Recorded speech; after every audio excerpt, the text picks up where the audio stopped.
Hello, everyone. My name's Pam, and I'm an online English teacher, a study abroad consultant, and I specialize in the PTE, the Pearson Test of English. And if you're worried about losing marks in the speaking section of the PTE because of your accent, then I think today's session will be good news for you. So we are going to today look a little bit about the changes that are happening to the PTE now. From August 7th, there were some big changes to the exam, and you may need to know a little bit about those. And I want to start by giving you a little background about the PTE and why that's important and what that means for you and your score. And we will dive deep into one of the two new question types in the speaking test. So PTE now has two new question types in the speaking test. One is called Summarize Group Discussion, and the other one, Respond to a Situation. If you check my YouTube channel, you can see I have already made videos giving you strategies for both of those new question types. But today, I want to give you some more realistic examples of what it's like to answer a summarized group discussion question. So I'll give you two summarized group discussion style questions and two of my answers.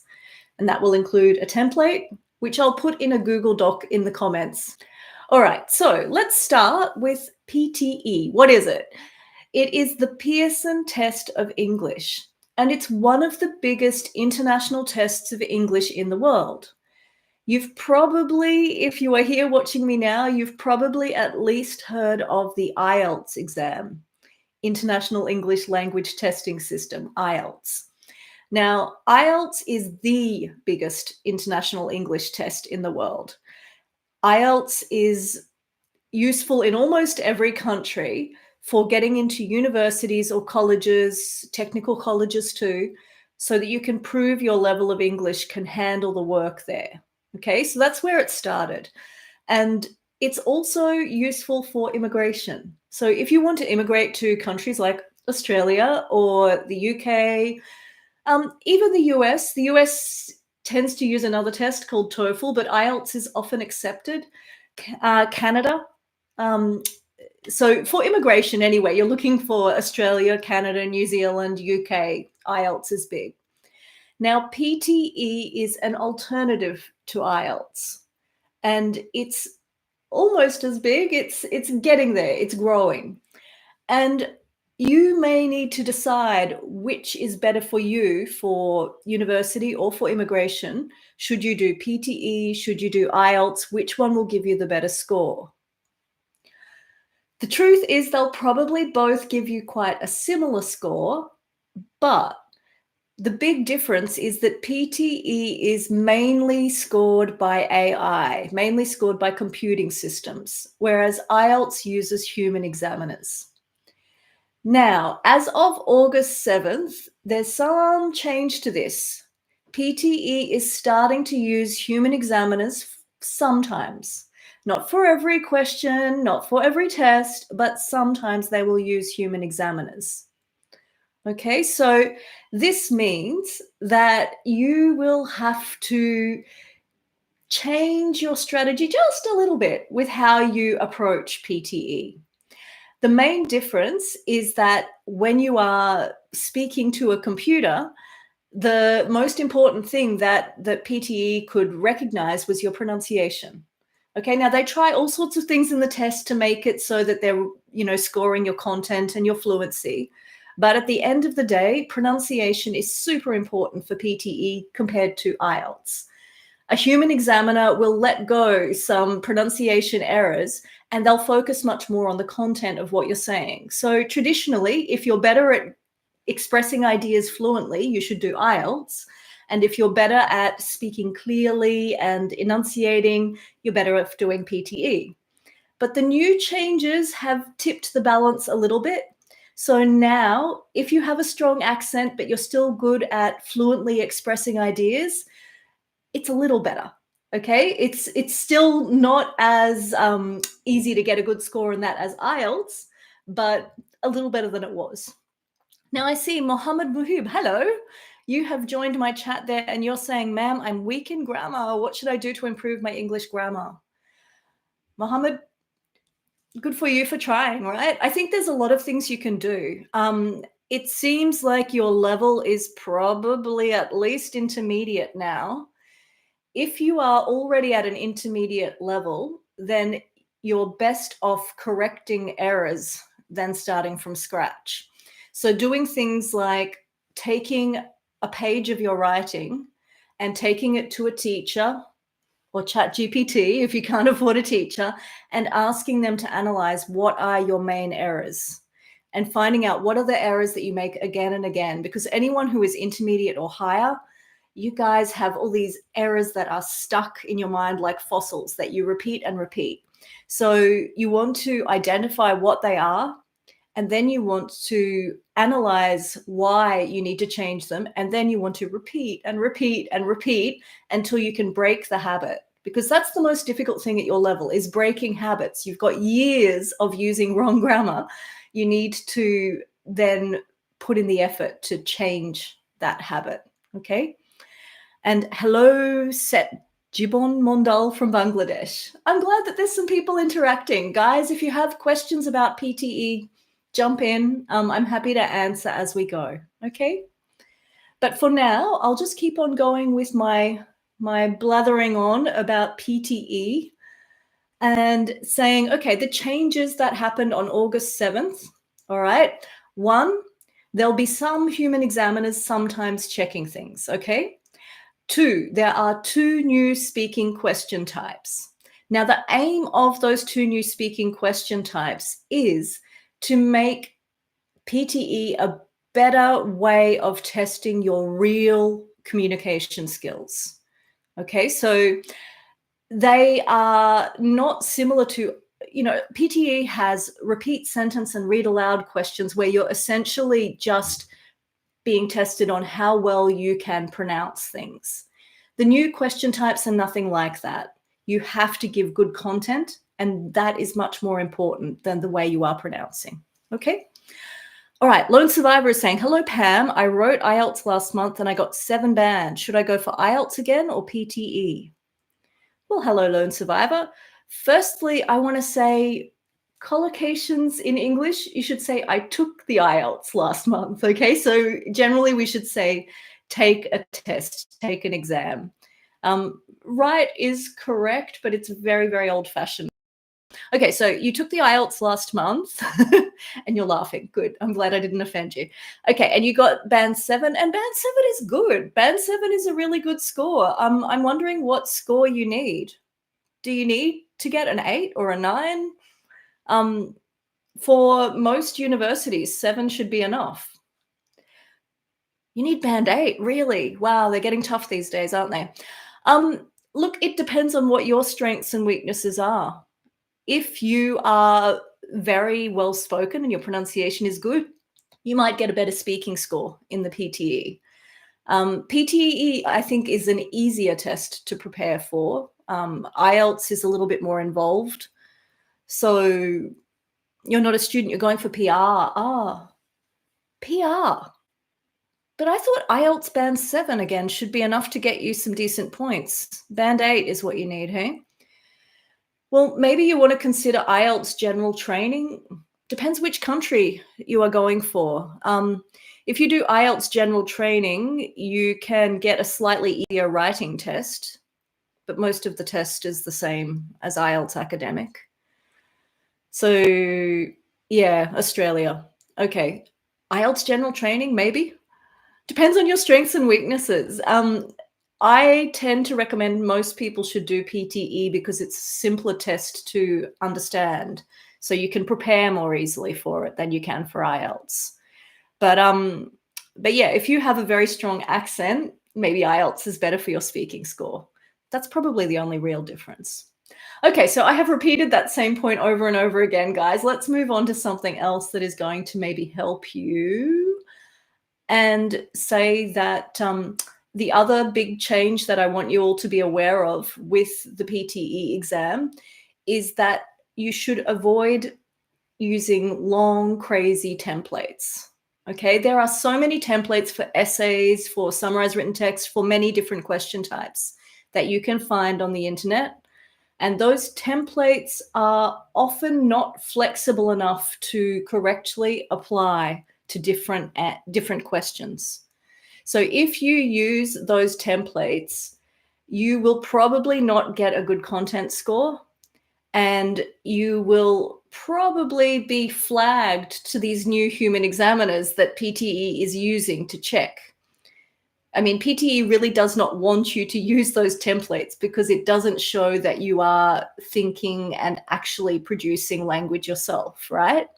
So if you're just memorizing a bunch of difficult words and you're not actually addressing the topic, that's a red flag for template use. PTE will not like it. You will lose points. And they're proving that now by paying human examiners. It's cheaper for them not to do that, guys. So they really want to find people who are using them. So avoid long, complex templates. I still suggest templates in my lessons, but my templates are really just academic format. Yeah, I'm just trying to give you a structure to use. You should still use your own words and expand upon what I give you with the templates. Okay, so Lone Survivor is saying, I have an English accent. I lived mostly in Britain. Well, then, yes, I think you should do the PTE. If you have a British, well, it depends. Which English accent do you have? But yeah, if you are well-spoken and clear, then you'll get benefit out of doing PTE, I think, over doing IELTS, probably. And it's easier. Okay, so like I said, we are going to dive today into one of the two new question types. So remember, there's summarize group discussion and there is respond to a situation. I have already made videos about the strategies for both of them. Please check my YouTube channel. Today, what I want to do is look at summarize group discussion and give you some more examples, dive into it a little bit more realistically, okay? Next week, we'll do the same thing with respond to a situation. Okay, so first of all, what is summarized group discussion? Feel free to jump in the comments if you know. What do you have to do in the summarized group discussion section of the PTE test? Basically, you have to listen to 3 people discussing a topic and you have to summarize it. Easy, right? So for about 3 minutes, 2 to 3 minutes, you'll hear 3 people talking. And during that time, you should be taking notes. Then after that, you have 10 seconds only, 10 seconds to think. And then you have 2 minutes to summarize. So I think, wow, is it really summarizing if the original recording is 3 minutes and you have to give 2 minutes of an answer? There's not much summarizing. You basically are repeating it. But you will need to hit the main points. Okay, so with summarized group discussion, you are trying to give the main point that each of the 3 speakers has said. But most importantly, and here is the thing that I cannot stress enough, you want to say what the group dynamic was. Okay, so what does group dynamic mean? That means, were they agreeing? Were they disagreeing? You know, how many people were for the idea? How many people were against the idea? What was the feeling in the room?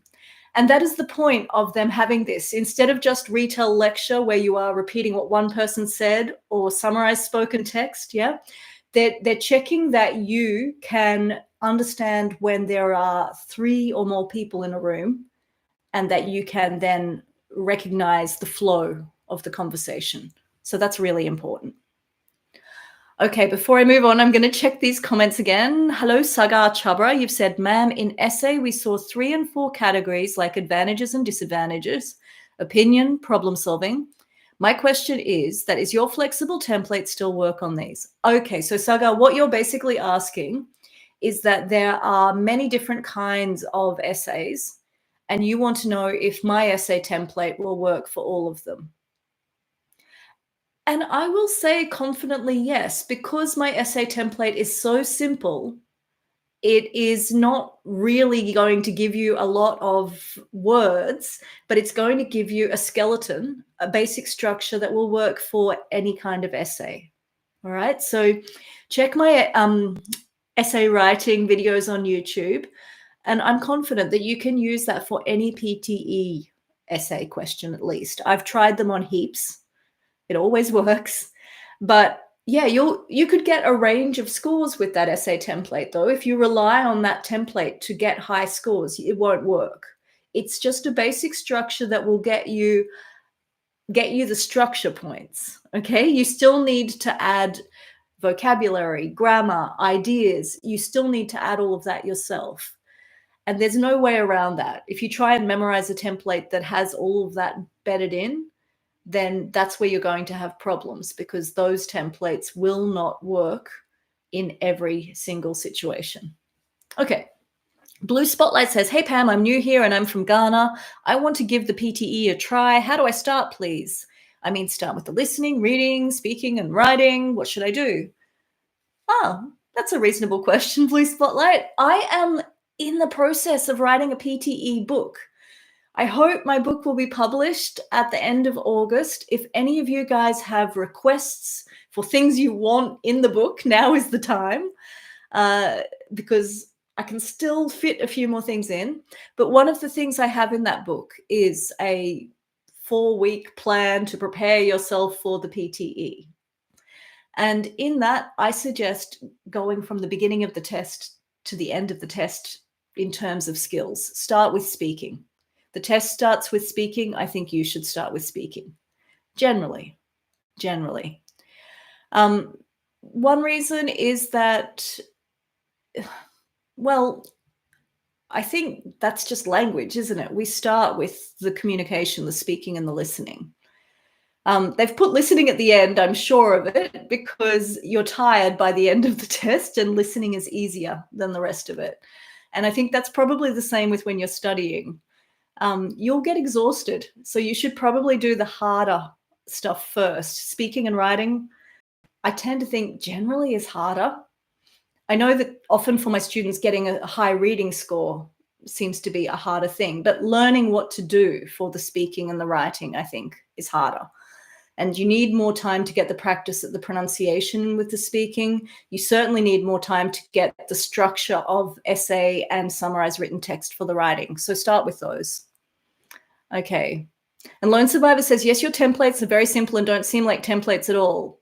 That's the idea, Lone Survivor. I didn't know whether to call them templates. I've called them templates as something so you guys can understand what I mean.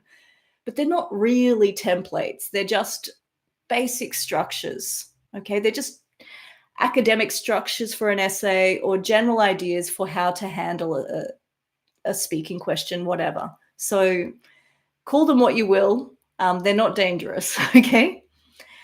All right. And Lone Survivor says, I believe we have to pick up information from various personnel in the group discussion and summarize it.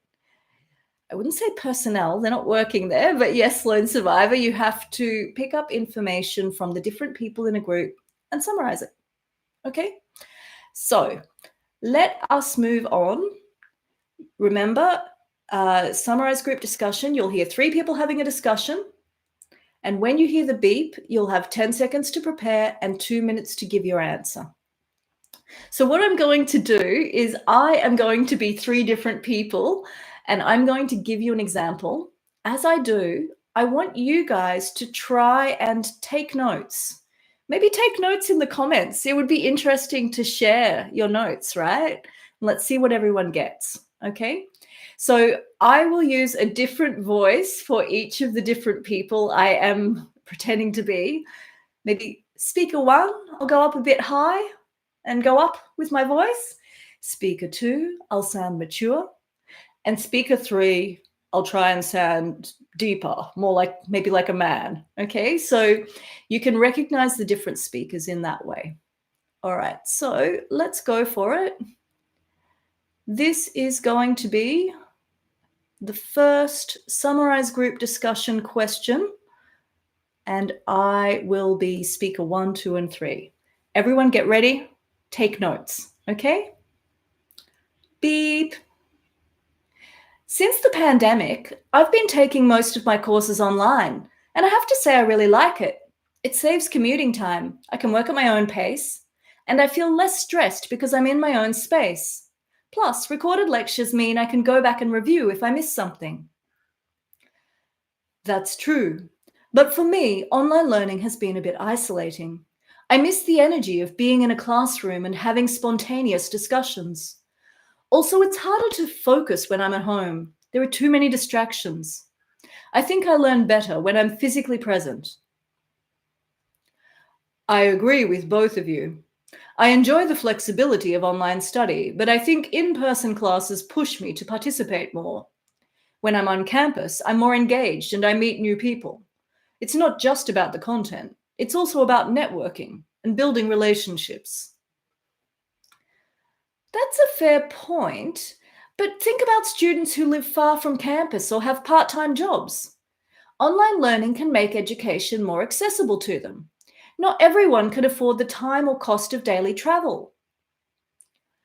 True, but there's also the issue of practical courses.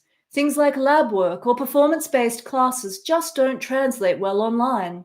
You lose that hands-on element. Maybe a hybrid approach is the answer. Keep the flexibility of online lectures, but include regular in-person sessions for interaction and practical work. That way, students get the best of both worlds. Okay. All right, good. So, guys, that was an example of a summarized group discussion question acted out in 3 different voices by me. Now, I wonder if anyone took up my challenge and tried to take notes for this. Did anyone take notes? Please don't be shy. If you did and you want to check them, it would be really useful for all of us, I think, to look at what you've done as a note and pick it apart. Not to attack you, but so that we can all learn from each other. So does anyone feel brave enough? No? Sup, Batman? This is your notes? Or these are your notes, I should say. I am an English teacher after all. Okay. Look, if no one else is going to do it, I'll put in an example of what kind of notes I think would be good, and I'll put them in the chat box. Let me just get them now. I am going into Google Docs and copy pasting. You need to be patient with me, please. This is actually my first live my first live about PTE on YouTube. I go live on Instagram every Sunday just for general English conversations. So if anyone wants to join me then or there, please do. It's Neo English with Pam on Instagram. Now it looks like I have to split my notes into 2 to fit in the comments. Okay, let's try that then. Here's the first half. And here is the second half. Okay, so you can see from my notes, what I've done is I have just taken, oh, no, that's not all of my notes. Wait a second, guys. Here's the most important part of my notes. Should be this. There you go. Okay, so the most important thing that you need to write down first is the main idea. Okay, so I've written down online learning versus in-person. That was the topic of the conversation. That was the topic of the discussion. And that is crucial. You must write that down, of course. Then after that, I think the best way to take notes is to write 1, 2, 3, and then just next to, speaker 1, speaker 2, speaker 3, write short notes about what they've said, what's their position on it. So for example, we had the general topic of online learning, and then speaker 1 likes online and a couple of reasons why: saves time, less stress, recorded lectures. Speaker 2, miss class energy, harder focus, prefers in-person. Speaker 3, hybrid view, online flexible, blah, blah, blah, like this kind of thing. Yeah, so you just keep taking notes like that. Oh, and good on you, Lone Survivor. You have written some notes. Yes, good on you. And you've done, as you can see, Lone Survivor's notes are almost the same as mine. Okay, thank you for being brave enough to do that. And great. Okay, you've just not made it too complicated. You're just writing down, as fast as you can, what each person has basically said, what their position is. Great. So once you've got those kinds of notes, I think it's fairly easy to sub in the notes into the template or the structure that I'm giving you. Okay, so let me just post my template in here now. So I'm going into Google Docs again, just a second. Let me come back and see if YouTube will let me put this in the comments. No, it's still too long. YouTube needs to make comments longer. This is annoying. Okay. Hang on a second. Here you go. So template part 1, template part 2.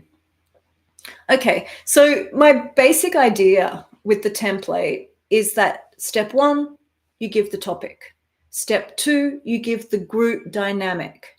Step 3, you then start talking about what each different speaker said. Okay, so step 1, the speakers talked about, and in this case, the speakers talked about online learning versus in-person learning. Done. There's your first sentence. Then you want to give the group dynamic. So that sentence will have to be a little bit different depending on each different question. So sometimes you can say that 2 of them agreed, but 1 disagreed strongly. Sometimes you can say that they all agreed. Sometimes you may need to say they each had a different view. It's going to be different for each one. Let me just remind myself of what I thought would be good for this one. And I thought for this particular one, it would be nice to say 2 speakers disagreed strongly about the value of online classes, while the third argued that we should combine the best of both online and in-person learning. Because you want to give that dynamic, yeah? Speaker A and the first speaker and the second speaker did disagree. One thought online learning was good, one thought it was bad, and the third tried to, compromise and bring it all together. So the key point is that you're giving that dynamic. Whatever language you use to give it, give the dynamic second, because if you wait until the end, you may run out of time or you may forget to give that dynamic. And giving the dynamic is part of what will give you strong points for this question type. Okay, so I am going to give you a sample answer as I think would be good for that question type, just so that you've got something to work from, okay? So you heard the question, beep, then you've got 10 seconds to just organize your thoughts, and then you would say something like this. The speakers talked about online learning versus in-person classes. 2 speakers disagreed strongly about the value of online classes, while the third argued that we should combine the best of both online and in-person learning. 1 speaker said that studying online saves commuting time, reduces stress, and allows students to work at their own pace. They added that recorded lectures are useful for reviewing lessons and make education more accessible for people who live far from campus or have part-time jobs. Another suggested that in-person learning is better for focus, energy, and spontaneous discussion. They felt that being in a classroom helps students concentrate and keeps them more engaged. They also mentioned that some subjects, such as lab work or performance-based courses, cannot be delivered effectively online. A third speaker was of the opinion that a hybrid approach is the best solution. They agreed that online learning offers flexibility, but believed that face-to-face sessions encourage participation and help students build relationships.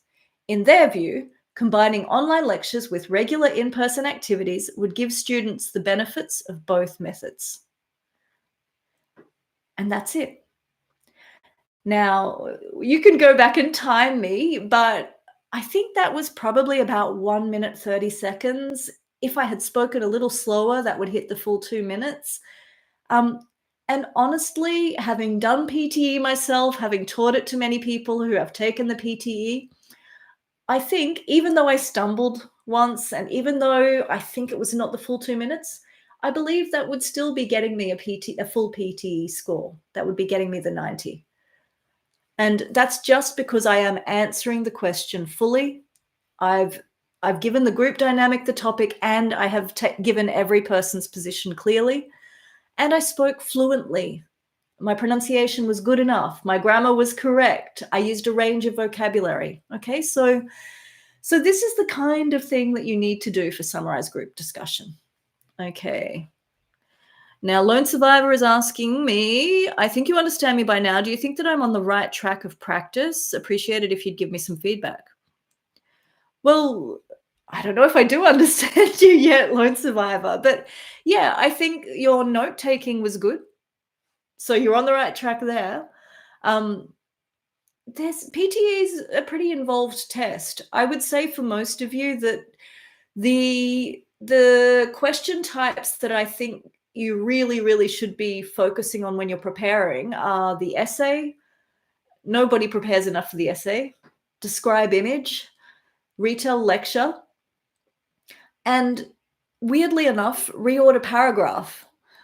Nobody prepares enough for reorder paragraphs, I think, because you can pick up some easy points once you crack the trick of what actually they are looking for there.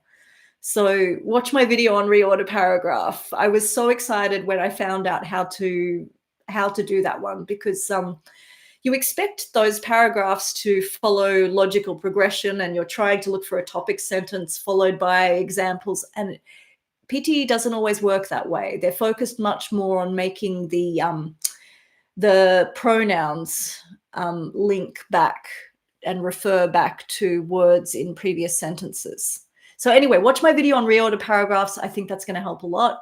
And if you focus on those particular question types in your preparation, I think that helps a lot, because the other question types, you will get a good score or get a bad score based on how good your English is. So for things like write from dictation, or many of the other question types, read aloud, if you've got good English, you'll get a good score. If you've got bad English, you'll get a bad score. There's not too much you can do with strategy. There's a little bit, but not much. But with the questions that I've mentioned, essay, what else did I mention? Essay, summarize written text. If I didn't mention that, I should have. Essay, summarize written text, describe image, retell lecture, and reorder paragraph.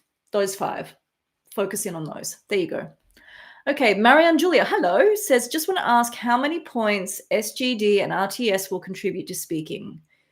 So the 2 new question types, summarize group discussion and respond to a situation. Great question, Marianne Julia. And I'm sorry, but Pearson don't release that kind of detail exactly enough. I have read through all of their scoring report and scoring sheet.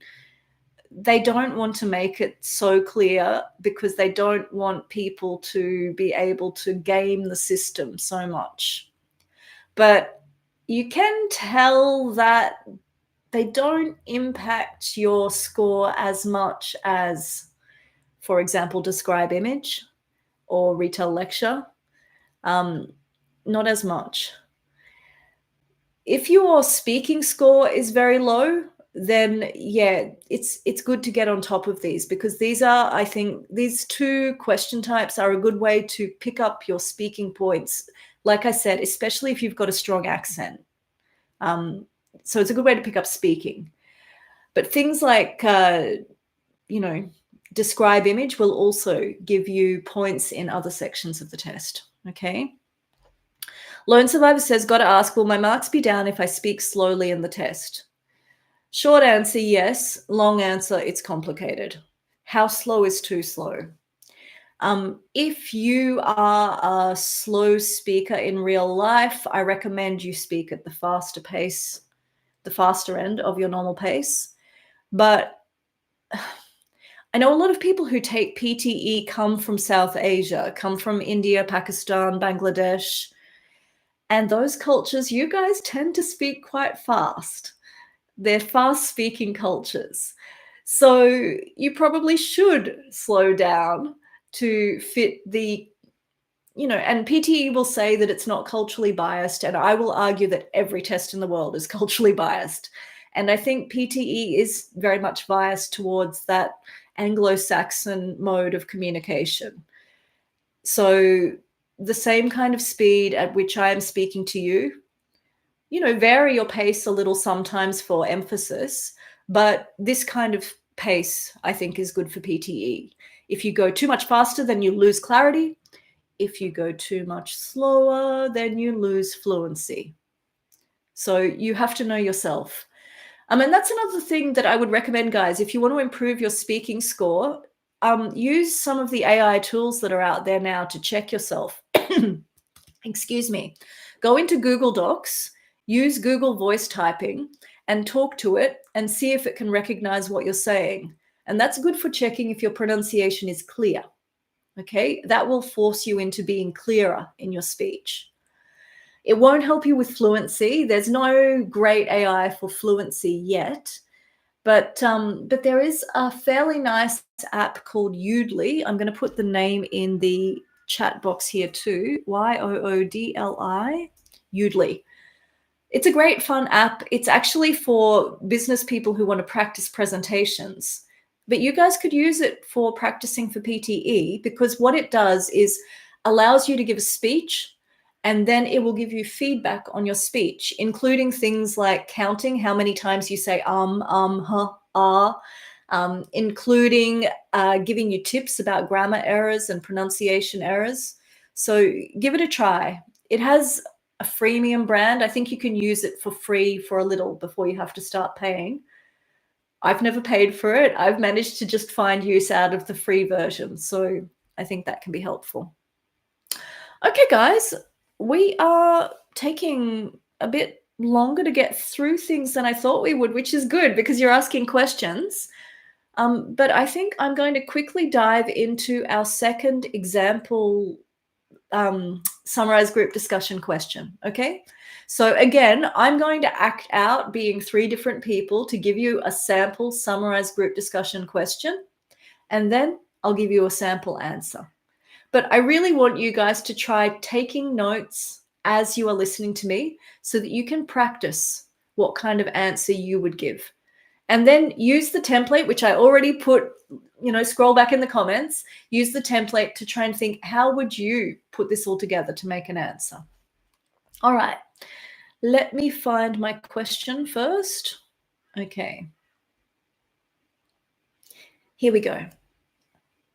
Oh, so remember, before it starts, you're going to hear something like, where are we? You will hear 3 people having a discussion. When you hear the beep, summarize the whole discussion. You will have 10 seconds to prepare and 2 minutes to give your response.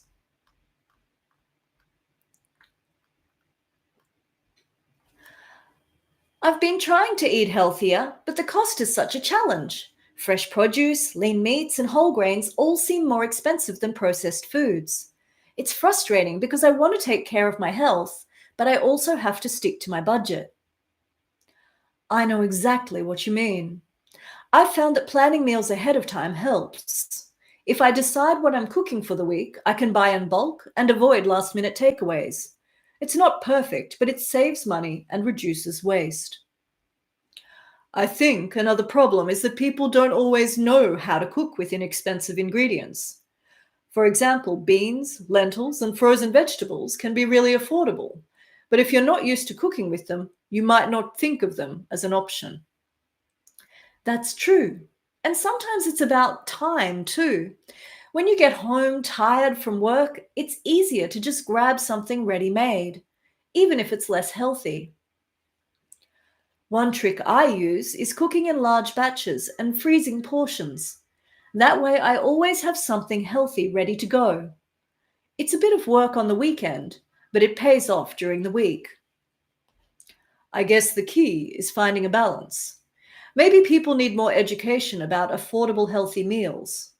Community workshops or online tutorials could help. And if stores ran promotions on healthy foods, It might make it easier for more people to make better choices. And then we have 10 seconds, and then you'll hear a beep. Okay?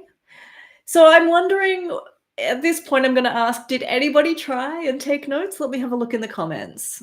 Oh, lone survivor, you're leaving me. No, you have a busy day at work. You have to attend a few meetings. It was a valuable session and loved it. Thank you. I'm so glad. Okay, I hope to see you on my page again. And don't forget, I'm live on Instagram every Sunday night, guys. So check out my Instagram page at Neo English with Pam. Same name as my YouTube channel. Okay. All right. So if Lone Survivor's not putting in his notes, is anyone else going to try? Feel free. If you want me to give you some feedback on your note taking, it's a good opportunity.